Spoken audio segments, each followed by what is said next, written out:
I have never had any. I know, they had a set of twins and they're usually alone. Oh, they did? Yeah. I told them. I just saw that. I knew that. Within anywhere from 10 minutes to about an hour, it'll be taking effect. So before they leave recovery room, they should be pain-free and feel good. And the block that you put in, the local anesthetic that you put in for the procedure should be starting to wear off, so that shortly after they get back to the room, they should be able to move their legs and get comfortable in bed. Later that day, they should be able to get up if they want to, and have all their snail cavity and the gut. Well, I don't know. We kind of got into that, but Precious. But then there's about 5 of them that all look alike. It's probably. You know, they really, yeah. I mean, babies look alike. I don't think they do. But I never.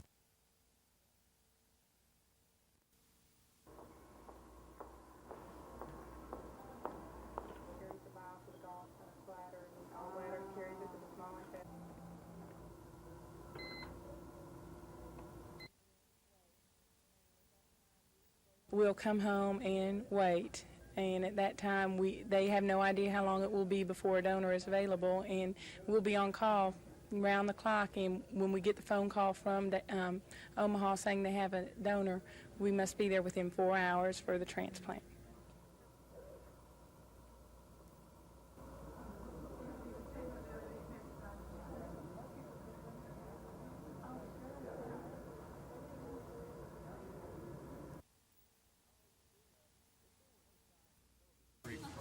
I don't know what you can do about it. If there were no signs of television cameras or sound crews or even makeup artists around the scenes, you would think you'd come out of a time capsule back to the 18th century. That's because every detail has been researched to make sure this production is a success. The documentary is titled First Frontier and is the second in a series on Alabama history to run on Alabama Public Television and possibly on National Public TV. Today's shoot is just one of 60 scenes, and to tape 1 or 2 minutes of the final production means a full day's work. Boo-boo, you ready? According to producer-director Bruce Curtin, this scene depicts Indians bargaining with the French and British over deerskin trades for weapons. What is now the state of Alabama was then just a southwest region and not even an organized territory. Curtin says the scene points out the difference in relations the French had with the Indians compared to the British. The French got along with the Indians a whole lot better than the English did while they were here in this area. The French partied them. The English traded with them. The French took care of their guns and they fixed things for the Indians and had a sort of very cordial relationship with the Indians. The English, it was business, and that's one of the differences. The production comes complete with real Choctaw Indians from Mississippi and Creek Indians from Atmore. The $200,000 plus production is funded by John Henley, the Lynn Henley Trust Fund, and the Alabama Humanities Foundation. Curtin says the production should be completed within the next 2 months. Well, next week we shoot the Battle of Horseshoe Bend. The week after that we've got some bateaus leaving Mobile upriver for Fort Toulouse. In the middle of December we'll finish the program, God willing. Scott Edcott, WSFA TV News.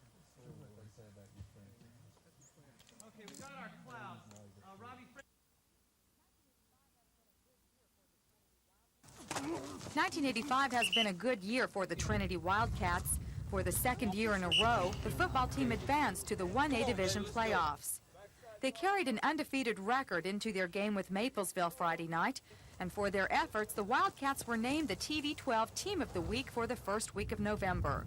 In addition to making it to the playoffs, the 1985 school year is special for another reason here at Trinity. You see, for the first time, Trinity's school spirit is fired up by the sound of music from the sidelines.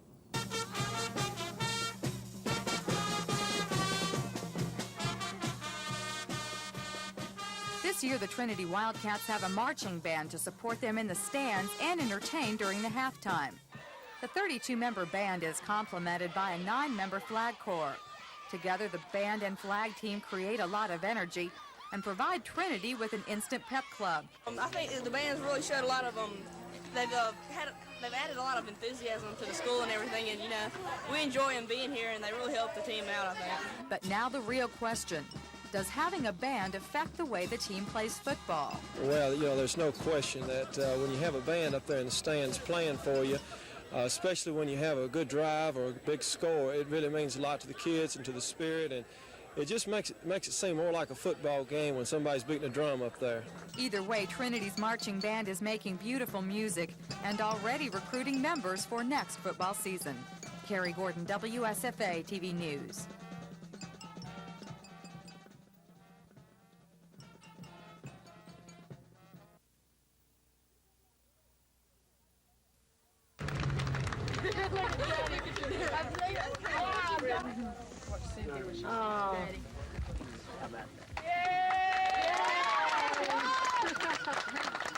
Many times I thought they were at the point of doing bodily injury to me. At first I reacted, first with fear and then anger, and then I had to think and make sure that I didn't do anything to rile them. That was the major thing. Why did they make the decision to let you go, to tie you up? I have no idea.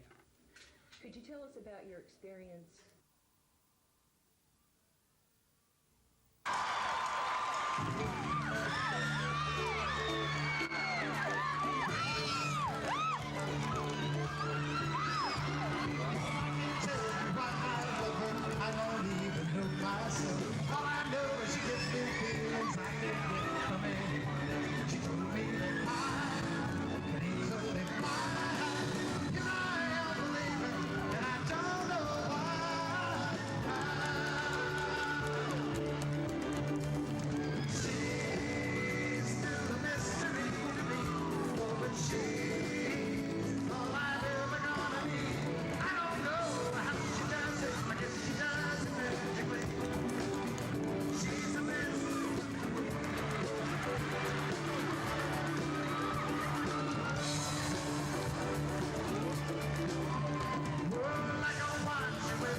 Alabama coach Ray Perkins will no doubt receive many questions about his decision to kick rather than go for two on the Tide's last touchdown.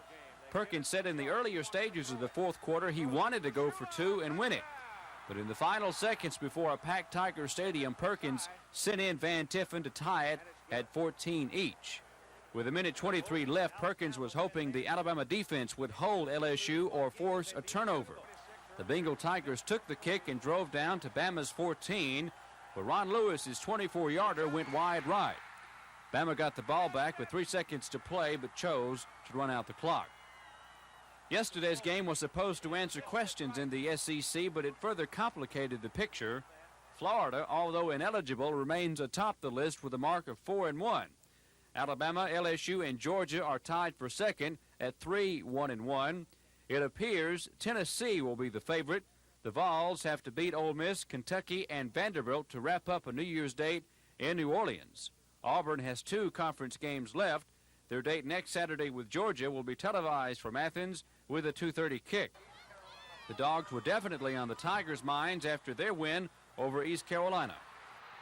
I was dumbfounded when I heard the score, and something either happened to Florida or Georgia just played as well as they could play, because there's no way that Florida team we played last week can get beat by 21 by anybody. But it kind of puts us in a good spot, doesn't it? Yeah, it sets us pretty. We got it back where we want it, and I think if we beat Georgia and Alabama, I think the SEC will let us go. Vince Dooley got a lot of help from a couple of freshmen in yesterday's 24-3 defeat by Georgia of the previously unbeaten Gators. Keith Henderson ran 33 yards for a 14-0 Georgia lead. Another freshman tailback, Tim Worley, raced 89 yards in the game's final seconds for the Dogs' third touchdown. The Georgia defense came alive with 5 sacks of Florida quarterback Kerwin Bell, who was under pressure all day. They got ready and they made the big plays. They made the long runs and they held us right. We moved the ball, and it was just totally reverse of that last year where we made the big plays and they didn't. And you got to give them all the credit. They come ready and they were underdogs, and Coach Dooley said they had only a slight chance, but they come in and did a fantastic job, and you got to give them all the credit.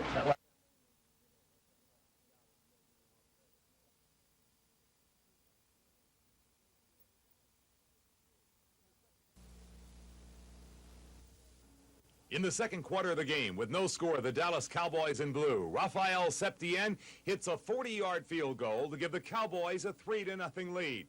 Third quarter, leading 3-0 again at Septien. This time, a 36-yard field goal. Dallas on top of Washington 6-0.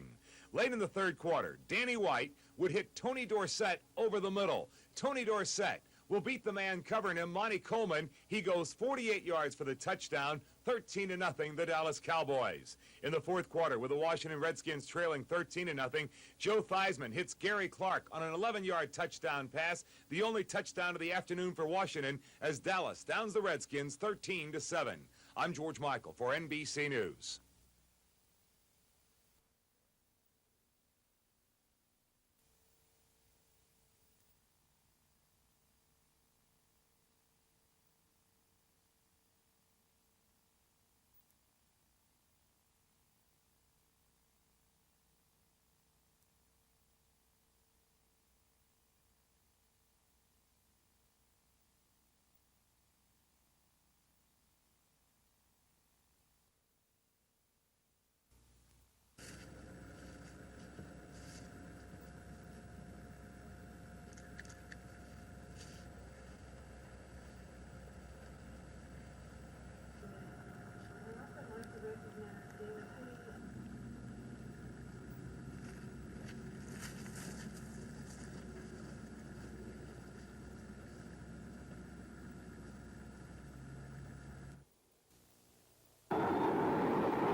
And Mr. Henson, if I may tell your age too, it's 91. Mr. Henson is, the next car is our last World War. He was a pilot. He was injured while he was flying. S.A. Cherry. Mr. S.A. Cherry.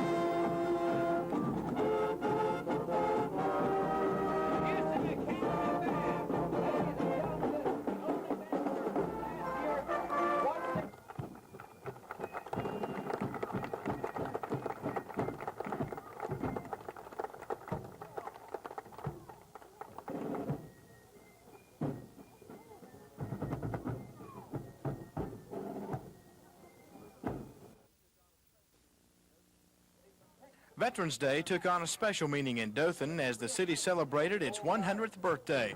Literally thousands of Wiregrass residents flooded the streets for a combined Veterans Day and Centennial Parade through the downtown district. Congressman Bill Dickinson and Secretary of the Army John Marsh were just two of the dignitaries taking part. Later at the mayor's luncheon, Secretary Marsh said it's appropriate the city recognizes milestones of the past because they are the guidelines for the future. And so when we're looking at Dothan, Alabama, and Veterans Day 1985, we're really looking at Dothan, Alabama 1995, 2085, and Veterans Day America 1995, 2085. Following the mayor's luncheon, a birthday party complete with a centennial birthday cake. And then, sticking with tradition, city commissioners buried a time capsule with a current phone book, photographs, and videotape of the day's events. I would like for them to know that we have prayed for peace here in Dothan and, of course, throughout this country, and that we've tried to give to them a peaceful community and also a peaceful country. I think that's the most important thing. If they have that 100 years from now, God will have been with them, and they will have deserved it.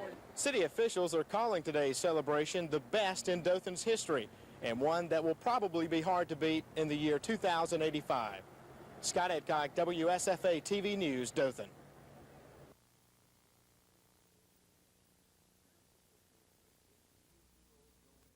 Sheriff's officials say 53-year-old Joanne Giddens turned herself in this weekend and made bond on the charges. Prosecutor Bruce Maddox details the allegations in the case. She has been indicted by the grand jury for theft of property in the first degree, Norman. Some $16,800, a little bit more than that, dollars from Goodwill. She was, for a period of time, the head bookkeeper there. Some months back, Doretha Calloway, a former bookkeeper who worked for her, was indicted for stealing the same amount of money. Since that time, evidence has come to the surface that indicates that they worked together, both of them stealing this amount of money. And so now both of them will be prosecuted. Maddox says audits of Goodwill funds led to the charges against the assistant director. Norman Lumpkin, WSFA TV News reporting. According to the new poll, Lieutenant Governor Bill Baxley would have something to celebrate if gubernatorial elections were held today. The poll shows him ahead with almost 24% of the vote, putting him in a runoff with Governor Wallace. AUM researchers say that means bad news for the governor. The prognosis is not excellent for Governor Wallace. If a runoff were held tomorrow, as you asked. But the poll shows Governor Wallace has strong support among black Alabamians. Most of the blacks surveyed feel that he's a real leader, while most whites feel that he's just a figurehead with gubernatorial aides making the decisions. The Voice poll also shows Jeremiah Denton beating out Don Siegelman for the U.S. Senate seat and Jim Folsom Jr. winning the office of Lieutenant Governor. Researchers say this could be an indication that name recognition is becoming more important than party affiliation. I think it is interesting that over 20% of the registered voters would not give a preference either for a Democratic or a Republican candidate. They wanted to hold out and wait and see who the candidates might be at that time. But researchers stress that things could change drastically as soon as the candidates start pumping money into advertising and begin campaigning full swing. Terry Stanton, WSFA TV News. Most Alabamians, well, let me correct that. About half of Alabamians had to do with work release programs for prisoners. And about 50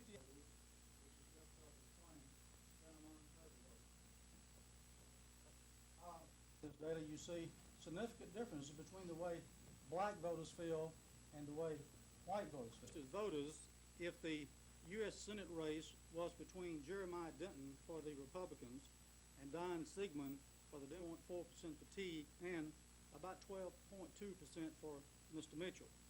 I think it is significant at this time that almost 1/3 of Alabama voters in the lieutenant governor's race are not sure who they would vote for. A lot. And the president, though, is very optimistic. He is very upbeat. He hopes that a war-type weapon. It is a purely defensive. Now, I think it's just hypocritical and downright biased. And we're going to fight it all the way in the courts. And if they can get everybody else to quit using it, that's fine with me. But they're not going to just pinpoint just us and prevent us from using it when everybody else in the country does. Right now, we can't protect ourselves from nuclear weapons. And that's why the president wants to build the Peace Shield. It would stop missiles in outer space so they couldn't hit our house. Then, nobody could win a war. And if nobody could win a war, there's no reason to start one. My daddy's smart. Support the Peace Shield. Call 1-800-336-7666. They are optimistic, and the word is from the president and from Schultz that not in their recollection has there been a warmth and a more cooperative feeling in dealing with the Soviets than going into this conference. So I think we all have reason to be somewhat optimistic anyway.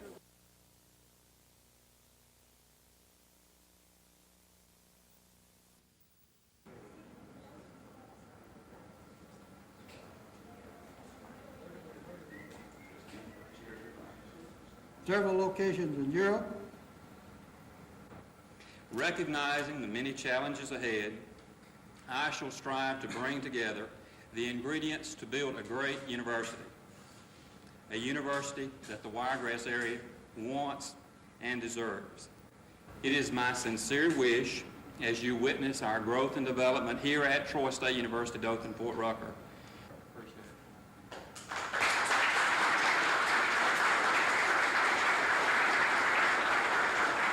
Ms. Malone.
Years ago, I guess you know that.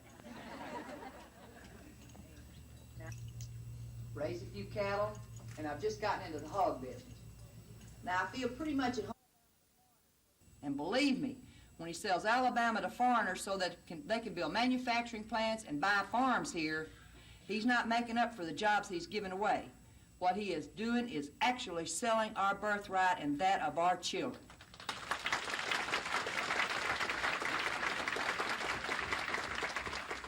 I do believe that he understands the system. He does the way it operates today, not the way it should operate.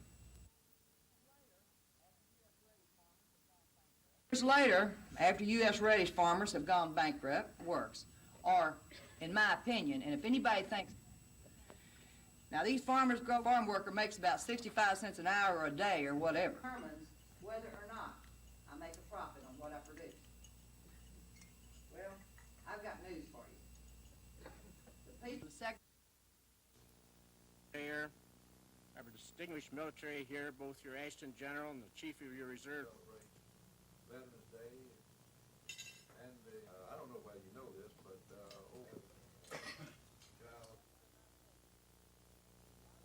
If steps are not taken to modernize our defenses, the United States will progressively lose the ability to deter the Soviet Union from employing force or threats of force against us or against our allies.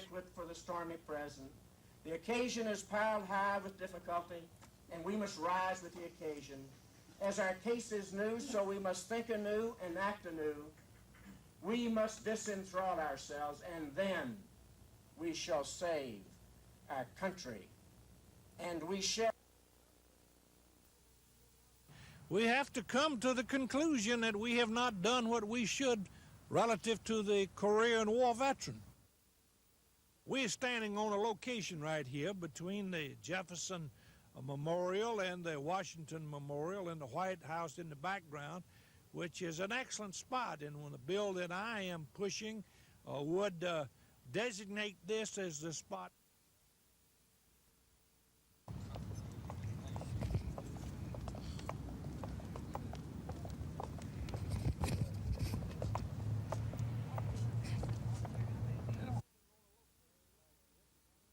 We're standing on a location right here between the Jefferson Memorial and the Washington Memorial and the White House in the background, which is an excellent spot. And when the bill that I am pushing would designate this as the spot to build a Korean War Veterans Memorial. And how soon would this be done? Well, I am optimistic we can pass it, and then that the monument can be built and dedicated before the year 1988, because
Tonight on NBC Nightly News, anchor Tom Brokaw announced what an Alabama man feared might be coming.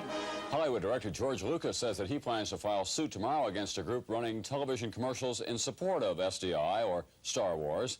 Lucas says that name, Star Wars, belongs to him, and he wants the group to remove it from its commercials. This is the commercial in question, 30 seconds long, with a toll-free number at the end to call for more information. Support the Peace Shield. Call 1-800-336-7666. Scheduled to start running tomorrow, it'll air in 6 states. The commercial spots are paid for by the Coalition for the Strategic Defense Initiative, which is headed by Tuscaloosa businessman Richard Sellers. He says the commercials will cost $250,000 to run, and individuals and foundations paid the bill. Sellers says it's worth it for Alabama's future, because if implemented, Alabama would receive $335 million in defense contracts. If the word can get out to these major high-tech industries that Alabama is the place to come, then that's got to help the economic development of the state. I can't think of anything that would be a better public relations ploy. And Sellers says he's not threatened by a lawsuit from Hollywood director Lucas. They're going to fight all the way in the courts. Sellers says he's also thinking of running for Congress as a Republican. He says early next year he expects to announce his bid for the 7th district seat currently occupied by Congressman Richard Shelby. Lisa Walsh, WSFA TV News. Mr. and Mrs. Al Johnson, a member of Trinity Presbyterian Church. Her high school activities include national honor. Our official representatives are... And rounding out our top 7 will be Bullitt County's junior miss, Mrs. Gaston. Would you please stand?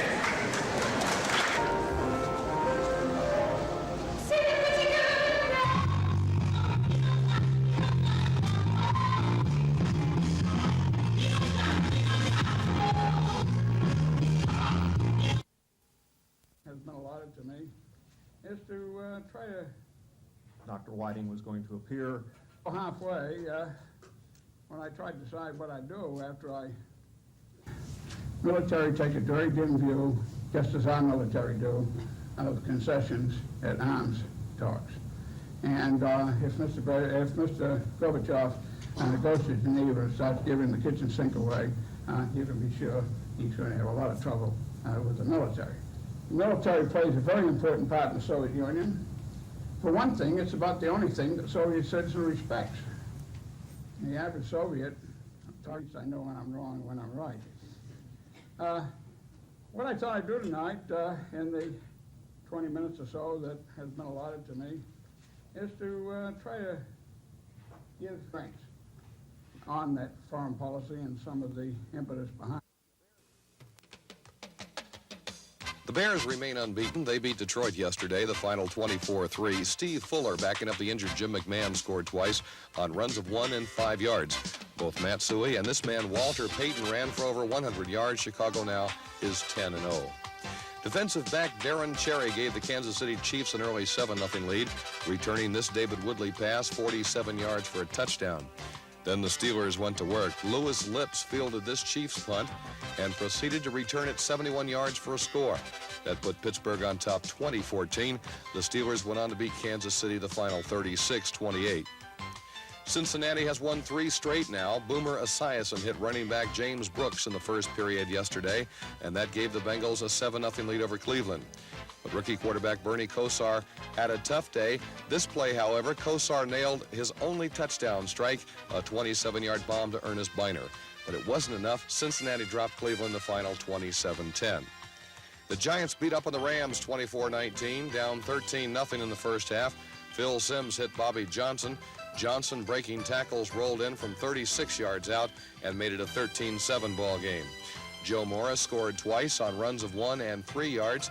And again, the final score, 24-19 New York. The Giants continue to play solid football. Another team playing well is New England. The Patriots beat Indianapolis 34-15. Former Nebraska great Irving Fryer had a big day. Here in the third quarter, Fryer turned this punt upfield for 77 yards and a score. His second punt return for a touchdown this season. New England won their 5th straight. Anytime the Chargers and Raiders get together, it's an aerial circus. Yesterday, no exception. Dan Fouts hit West Chandler in the first quarter, and San Diego led by 7. Mark Wilson came right back. Wilson hit Jesse Hester, who caught 2 touchdown passes in yesterday's game. That tied the ball game at 7. In overtime now, Fouts handed the ball to little Lionel James. James took it 17 yards for the score. San Diego beat the Raiders the final 40-34, a big win for the Chargers.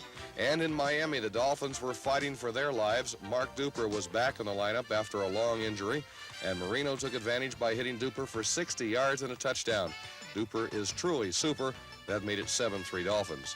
But the Jets kept coming back. Down 14-10 with just under a minute to play, Ken O'Brien hit Rocky Cleaver with a 20-yard scoring strike, and that made it 17-14 New York. The Jets appeared to be in the driver's seat. But Marino and Duper did it again. Duper made this great catch, stretching for the ball, controlling it with one hand. He hauled it in, and Miami went on to win a thriller 21-17 over the New York Jets. And at RFK Stadium, Dallas beat Washington 13-7. The big blow, this 48-yard touchdown pass from Danny White to running back Tony Dorsett. The win gives the Cowboys a lot of momentum. They'll take on unbeaten Chicago next week. I'm Jack Gregory, NBC News. What of them, that people that have survived because they've got instantaneous treatment? We would probably, depending on our initial notification, if we're told that he has a problem, is declared in always response time, the notifying the loop and how fast that can be done always can stand improvement. The response then after notification is important, particularly the ability to deal with the casualties on the scene as quickly as possible, stabilize the life systems there quickly. When the representatives informed about the progress that we're making on the field.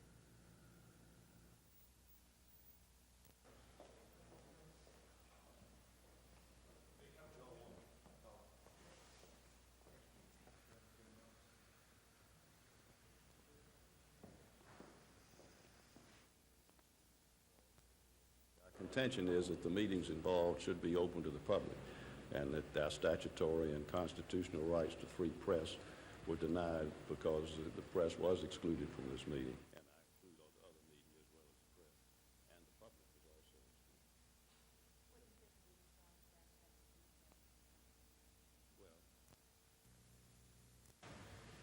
press, and the public was also excluded.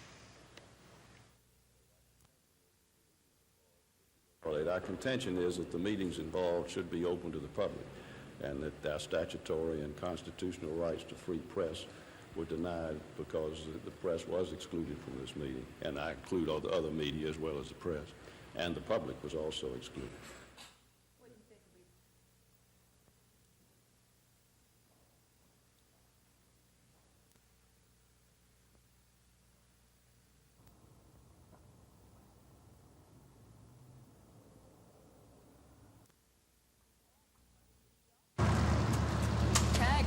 With dart guns and biographical sketches. Each person stalks one victim and at the same time is being stalked by an assassin.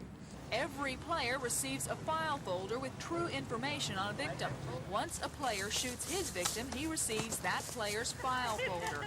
The object is to become the lone survivor by collecting everyone's folder.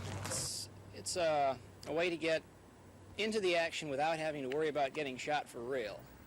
Gives you a chance to be the hunted and to hunt in a way that you're not going to get hurt, no one else is going to get hurt. But university officials say the dart guns could be mistaken for real ones, and they banned the game on campus.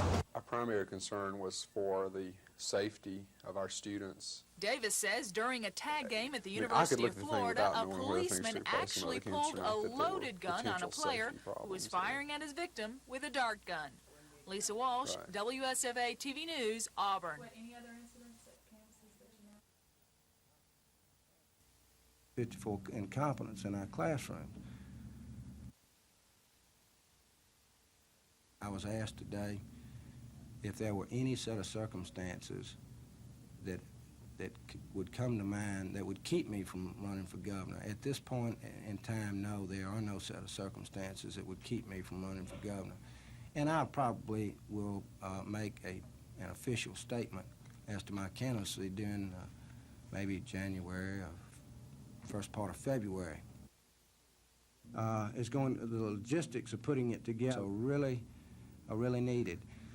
When do you think that time is? I think it's from kindergarten through the 4th grade. A good teaching staff. And hey, I'm one of these people. I went back to school. In 1978, and hadn't had a need for Montgomery advertiser since. Just about to go around the top of the mountain peak. AIDS is definitely going to be a problem in our society. And whatever is a problem in society is a problem in the prison system, because what we have in the prison system is a direct reflection of what you have in society. So, Freddie, honey, what's the matter with you? Some of you smile, but you used to be a talking horse. Now I've got a lot of announcements here if I can read my handwriting. The committee at the last council meeting. Workshops you people have sponsored, many of the female managers in my department have build 2 more institutions. They try to keep 2 on the road or in the air all the time. So be able to obtain the services of Miss Sharon Waldo. Sharon, would you stand? Miss Sharon Waldo. All of you... and just about to go around the top of the mountain peak, a huge drop-off to my right side. We hope to expand at $9 million to $30 million this year alone. And the 5-year plan that I'll be outlining next week all over the state in 3 press conferences will in fact make your Department of Corrections the only Department of Corrections in the nation that is completely self-sufficient. And our goal is to pull out of the general fund, work the inmates in our industry program, and pay for your prison system without bothering you, the taxpayers, at all. Now, I want to end with a story today. That usually gets a lot of applause myself. Wheel right up next, missed me about 3 inches. Her window was right in 1978 and hadn't had a need for Montgomery advertiser since. But there has been a lot of misinformation, and I want to set the record straight today. Sort of really this misinformation. And they did some research. Under a first attack by the Soviet Union, it was estimated people in the Soviet Union. That is, which means that we would have, around our silos, we would have initiative. You can look around at these signs, and you can understand what we're saying. I think one of the most powerful signs is SDI, Keeping America Strong. Our conference, Phil, you take last week LSU and Alabama, and Florida and Georgia, and the week before Auburn and Florida and Tennessee and Alabama, and you know, it's just I tell you what, it's really a shame that our football, our conference, that we don't play everybody in the conference. And I think it would probably, you would probably find a situation like we got this year where we would very seldom ever have somebody go through the season undefeated. But far as the conference itself is concerned, the football games, I mean, can you imagine us playing LSU every other year and having that kind of game to look forward to, and our fans, and making the trip to Baton Rouge? And I think everybody in our conference needs to be able to play the Florida Gators every year, and Georgia, you know, all the teams that we had to play.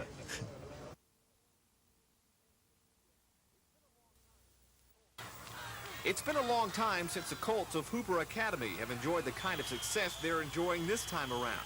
In fact, it's been 10 long years. This past Friday night, the Colts got 100-yard rushing performances from halfbacks Jeff Ushery and Craig Duncan as they blanked Lowndes Academy 26-0.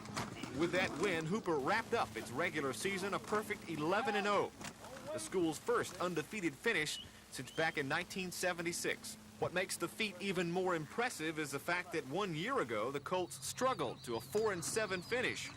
It's been quite a turnaround. I think last year when we got behind, it was easy just to give up because they say, well, we've never beaten them before and we're not supposed to. But this year it's been a different story. We've come from behind, we won the big games, and of course, anytime you win all of them, there's been a lot of luck involved also. Everybody's proud of us. I think this year we've had a lot of support from the crowd and everything. And I think the whole team's more into it this year than they've been in the past. We've done real good this year. Kind of surprised some people from the other schools, but I don't think it surprised none of our team, you know. The season has been perfect thus far, but now the Colts are looking for the perfect ending. They're just 2 wins away from a state title. They'll entertain Marengo Academy this Friday night in the first round of the state private school playoffs. We're hopeful, but we're going to do the best we can, and I hope that's good enough. For 11 ball games this season, it has been. Hooper Academy, our McDonald's High School Football Team of the Week. Reporting from Hooper, Mark Thornhill, WSFA TV Sports.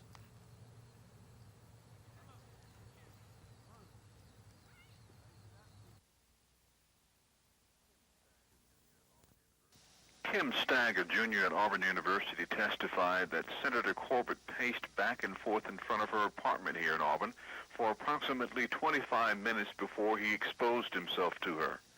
Stagg, an art student from Daphne, Alabama, told the judge Corbett then got in his car, drove off, and then he turned around and drove back by, and that's when she said she got another look at him and wrote down his tag number. Senator Danny Corbett took the stand, denying being in Auburn that day, and said he was in Phoenix City at a meeting with several people. At the time, Kim Stagg says he committed the crime.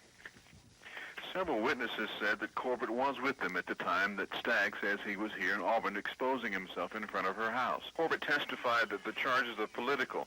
He says he didn't know how his car got involved, he didn't know how his tag is involved, and I'm quoting now, "I don't know how I got in this courtroom." Norman Lumpkin, WSFA TV News, Auburn. To make the changes, I hope you'll help us with that, because I guess it was just last week. I know you read the stand 18 times, which is why a person sit on that commission. Bob Bryant is the law enforcement representative, and the third one is any at-large person appointed by the governor. The money coming into this fund is not coming from taxpayers' dollars. This is coming from money that criminals pay. I say criminals. $2 has been attached to moving traffic violations, so if you get a traffic ticket, a speeding ticket, then you don't have to worry so much about it, because $2 of those dollars are now going to the Compensation Commission. $10 was added on to misdemeanors, the misdemeanor fines, and $15 was added on to felonies. And then there's additional 25 system. And hopefully none of you will ever have any more serious experience with the criminal justice system than sitting on a jury. If you do, you know,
Defense Attorney James Wilson attempted to counteract some of yesterday's testimony by questioning the reliability of the witnesses, including that of a 12-year-old boy who claims Rust forced him to have sex in the basement of their church.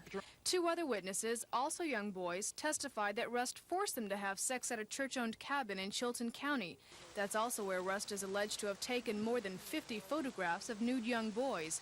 But the defense attorney claims that prosecuting attorneys coached the witnesses and rehearsed their testimony several times.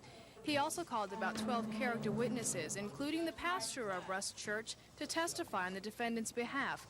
All testified to his good moral character. Rust did not take the stand. But Rust's legal problems are far from over. He faces 19 counts of sodomy in Chilton County and even more counts of pornography in Montgomery County. Terry Stanton, WSFA TV News. The judge ruled after 5 hours of testimony from Corbett and 21-year-old Auburn student Kim Stagg, who told the court Corbett exposed himself in front of her October 21st. Corbett, chairman of the Senate Business and Labor Committee, denied the charge, saying he was in Columbus, Georgia at the time of the crime and produced several witnesses who supported his alibi. But Stagg, a junior at Auburn School of Art, testified that Corbett paced back and forth in front of her apartment before exposing himself. She said she was able to get his car's tag number and to pick him out of a police photo lineup. Another Auburn co-ed, Stephanie Miller, told the court Senator Corbett peeped into her apartment windows on several occasions, and campus police were called. They later stopped Corbett, but he was not charged. Those incidents occurred last spring. Corbett has 14 days to appeal the $107 fine. He appeared uncertain about what action he'll take after the conviction. I'm tired, and I think everyone else is, and the court's just ruled, and I need a little time to think about what I'm going to do and how I'm going to handle this situation. Throughout the trial, Corbett claimed a political setup was the reason behind the charges, but he never gave any details to prove that allegation. Norman Lumpkin, WSFA TV News, Auburn. Yes, but that's SON, 26 years old.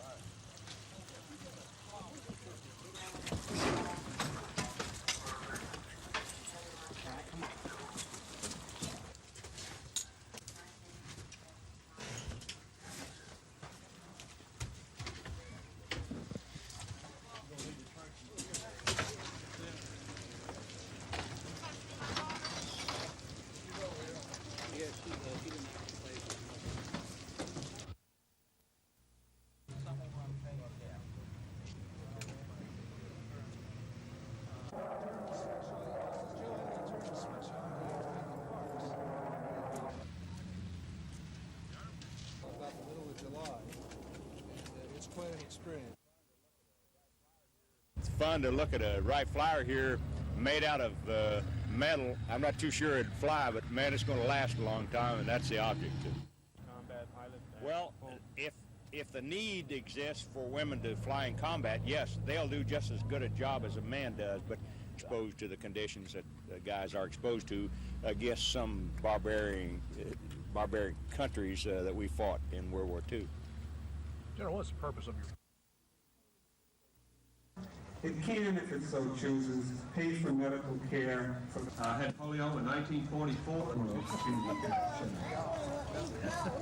To function at I think the potential is great because we have got a 50-year program that's been in place 50 years, and we know what to do to deliver services to children. And we just want to add more resources to what we got so we can take in more children. And I know you'll drive me. It can, if it so chooses, pay for medical care for the medically needy, those who are not so poor.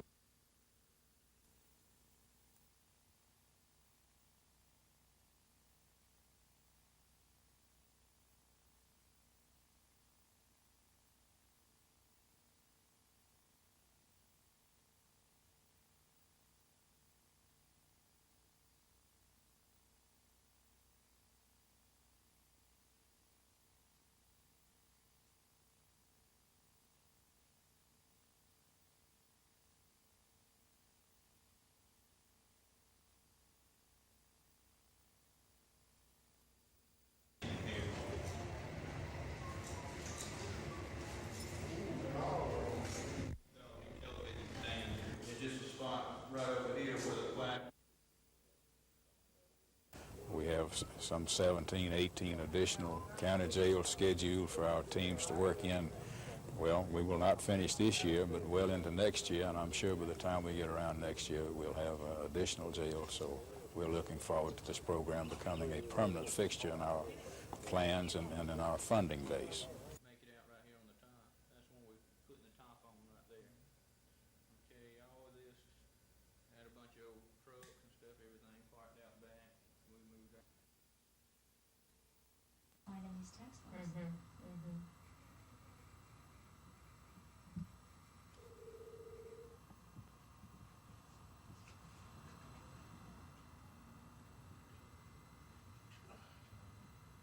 dialogue and the acting goes along for sometimes several minutes, and there's none of that. And if you look at today's movies,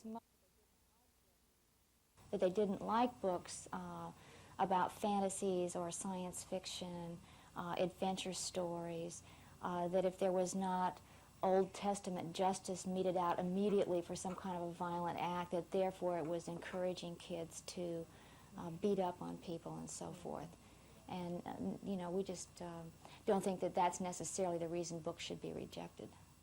Textbook committee chair or any of the members and ask them.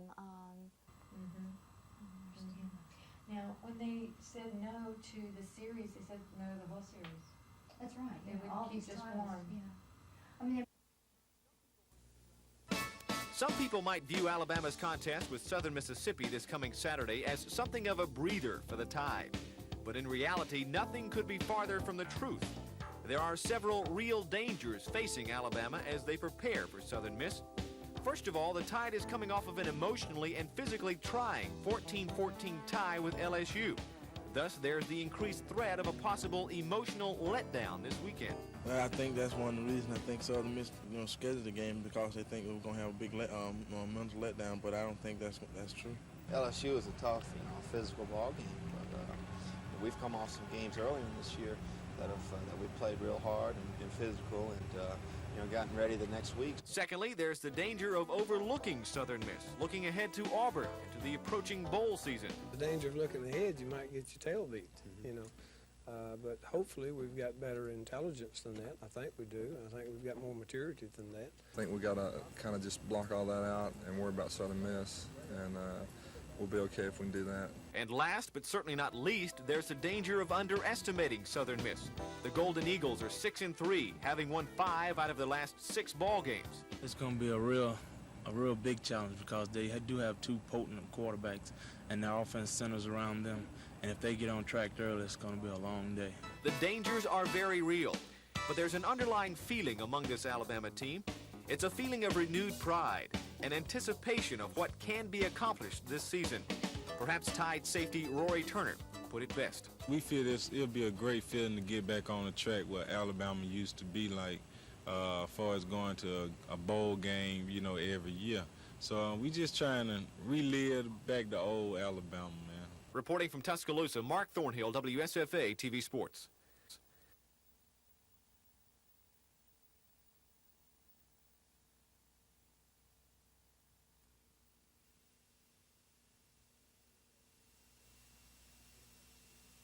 That could give us real cash flow problems. And if we go with this bill like planning right now. It has no regulation. No, sir, furnace, an industrial furnace has different. I think we've come to a meeting of the minds. In this state in particular, we think they should, so we went over to talk with him about that. Mr. Ravan,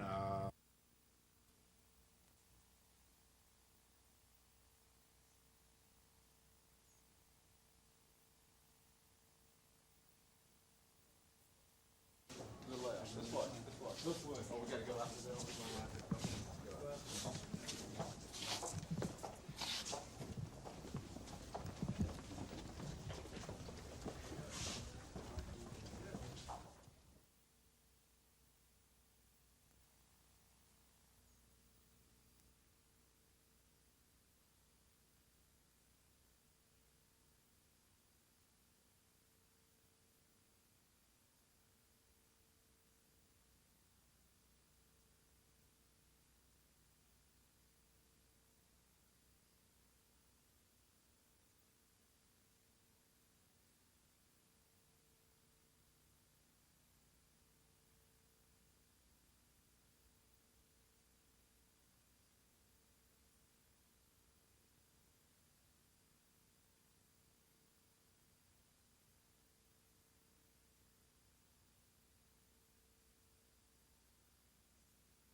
full-fledged then if you cannot do this, accomplish this assignment,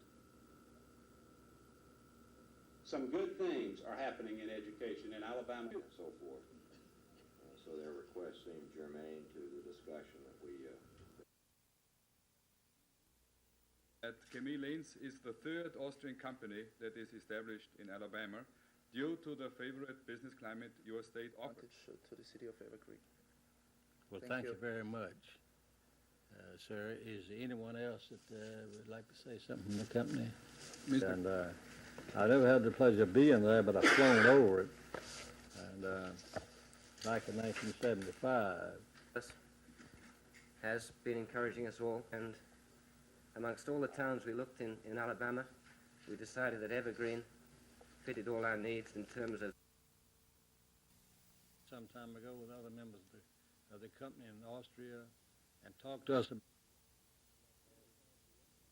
And amongst all the towns we looked in Alabama, we decided that Evergreen fitted all our needs in terms of a good labor pool, a good climate, friendly people, and I think this town is going to give us a good chance of success. Several announcements in the last week or so, and we're going to make this announcement in the governor's office. I feel we are most fortunate to have this company to establish a plant in our town. We've been hoping for some industry.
Three times during their 12 hours of deliberation, the 10-woman, two-man jury told Judge Price that they were hopelessly deadlocked.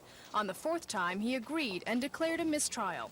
11 members of the jury found Rust guilty of sodomy, but one found him innocent. This one person, which we understand, made up their mind from the very beginning, and it's awfully frustrating. But this holdout has every right to vote his or her conscience, and I do not argue with that right. But after hearing what I have heard, you can rest assured that Mr. Rust will be tried again on this same charge, and again until he is convicted or either found not guilty, and I prefer conviction. Rust is charged with sodomizing a 12-year-old boy in the basement of a church. Neither he nor defense attorney Jim Williams would comment, but members of the jury did. And we worked awful hard at it, and to come out with a blanket, I think it hurts quite a bit of me. And I feel like he will be tried again, and justice will be done. State attorneys say they'll meet with Judge Price tomorrow to set a new trial date. They're hoping to go back to court as early as Monday. Rust is scheduled to face more sodomy charges in Chilton County on Wednesday. Terry Stanton, WSFA TV News. I think I could explain. When Rushton leaves office January 1st, the longtime associate of the governor will take over the newly created Alabama Employment and Training Institute. The State Board of Education today transferred its federal grant and job training programs to the state's two-year college system. System Chancellor Dr. Charles Payne says Rushton's knowledge of federal grants makes him the logical choice to head the new division. He's very much qualified, and we have a very outstanding program in the state of Alabama. We're certainly looking forward to working closer together in the future. Payne says no one, including the governor, pressured him into hiring Rushton, and Rushton's resignation Friday had nothing to do with the board's action today. This plan has been developed over a period of several months. We've studied it very closely. It has just far-reaching justification, and Mr. Bill Rushton and his staff are very well qualified. I just hope we can get along with the business of the state, and that is putting our people to work. How long the other affair will go on, I don't know. Rushton is out of town and could not be reached to confirm whether he'll accept the position, but Dr. Payne says Rushton will take the job January 1st. He also says Rushton will earn the salary of a college president, somewhere around $60,000. Dean Argo, WSFA, TV News.